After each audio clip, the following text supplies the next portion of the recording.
Assalamualaikum warahmatullahi wabarakatuh. Kami dari kelompok 8 Offering B akan mempresentasikan hasil diskusi kami tentang perbedaan kurikulum K13 dan kurikulum Merdeka. Untuk aspek perbedaan yang pertama yakni kerangka dasar.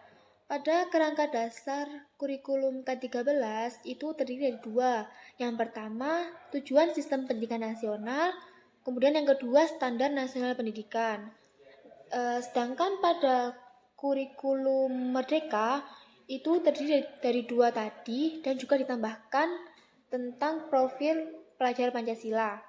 Selanjutnya yaitu kompetensi yang dituju dalam kurikulum K13 sebagai penilaian pada kurikulum K13 yaitu sikap spiritual, sikap sosial, pengetahuan, dan keterampilan. Ada 4 jenis komponen dasarnya, antara lain 1 kompetensi inti spiritual, 2 kompetensi inti sosial, 3 kompetensi inti pengetahuan, 4 kompetensi inti keterampilan. KD juga dinyatakan dalam bentuk poin-poin dan diurutkan dalam mencapai KI, yaitu kompetensi inti yang diorganisasikan per tahun.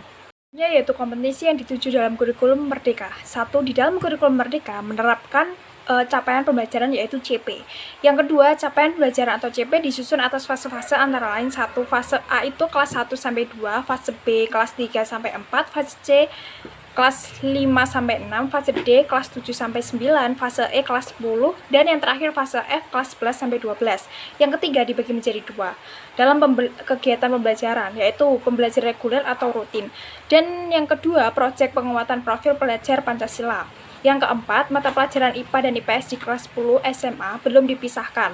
Yang kelima, peserta didik menulis esai ilmiah sebagai syarat kelulusan. Yang keenam, satuan pendidikan dapat menggunakan pendekatan pengorganisasian pembelajaran berbasis mata pelajaran tematik atau terintegrasi. Selanjutnya yaitu perbedaan terkait struktur kurikulum.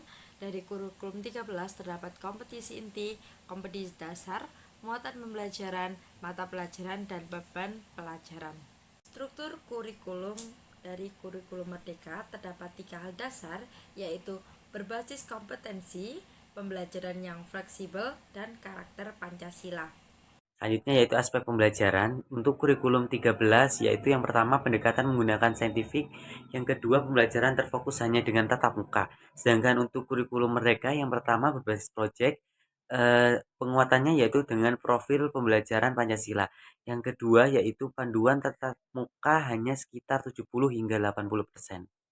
Asesmen dan pelajaran Pancasila. Asesmen digunakan sebagai sarana evaluasi belajar dan pemetaan mutu kualitas pendidikan. Asesmen dalam K13 menggunakan pendekatan autentik, yang penilaian autentiknya itu dalam K13 digunakan untuk penilaian proses pembelajaran. Asesmen dalam kurikulum Merdeka yaitu asesmen merupakan bagian terpadu, dirancang dan dilakukan sesuai dengan fungsi, dirancang sesuai adil, profesional, valid, serta dapat dipercaya. Laporan beserta sederhana dan information.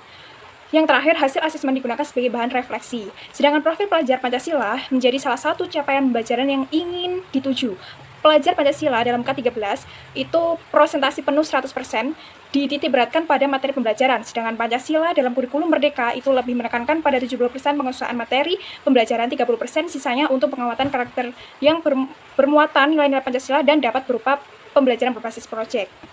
Selanjutnya yaitu karakteristik kurikulum. Dari kurikulum 13 terdapat mengembangkan sikap spiritual dan sosial, rasa ingin tahu, kreativitas, dan kerjasama, memanfaatkan sekolah sebagai sumber belajar dan menerapkan pengalamannya, mengembangkan sikap pengetahuan, keterampilan, dan menerapkannya, memberi waktu yang cukup leluasa untuk mengembangkan berbagai sikap pengetahuan dan keterampilan, berkompetensi tertuang dalam pembentuk kompetisi inti kelas yang tercantum lebih lanjut dalam kompetisi dasar mata pelajaran.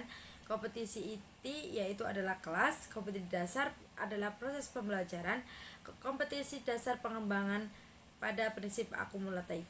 Selanjutnya yaitu karakteristik kurikulum Merdeka. Yang pertama, pembelajaran berbasis proyek untuk mengembangkan soft skill dan karakter sesuai profil pelajar Pancasila. Yang kedua, fokus kepada materi esensial sehingga ada waktu untuk pembelajaran yang mendalam bagi kompetensi dasar antara lain literasi dan numerasi.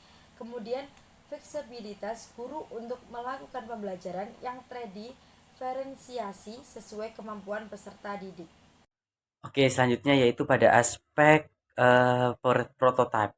Untuk kurikulum 13 pada tingkat sekolah dasar yaitu perbedaannya terdapat pemisah antara mata pelajaran IPA dan IPS. Untuk yang SMP yaitu untuk mata pelajaran informatika itu lebih bersifat pilihan, dan yang terakhir untuk tingkat SMA untuk siswa baru langsung memilih jurusannya. Sedangkan untuk kurikulum merdeka pada tingkat sekolah dasar yaitu tidak ada pemisah antara IPA dan IPS, sehingga untuk mata pelajarannya disebut IPAS. Untuk tingkat SMP yaitu pembelajaran informatika bersifat wajib, sedangkan untuk tingkat SMA yaitu pemilihan jurusan itu saat memasuki siswa tersebut memasuki kelas 11. Selanjutnya, perangkat yang disediakan oleh pemerintah dalam kurikulum merdeka ada buku teks dan buku non-teks. Nah, contoh dan juga contoh-contoh modul ajar, alur tujuan pembelajaran, contoh proyek penguatan profil pelajar Pancasila, contoh kurikulum operasional satuan pendidikan.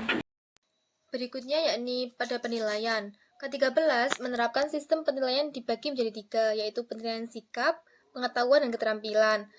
Sedangkan pada kurikulum merdeka tidak ada pemisahan di antara ketiga aspek penilaian tersebut. Selanjutnya yaitu perangkat pembelajaran kurikulum 13. Yang pertama terdapat silabus, rincian minggu efektif, program semester, program tahunan, pemetaan KI atau KD, rencana pelaksanaan pembelajaran, kalender pendidikan, dan alat evaluasi.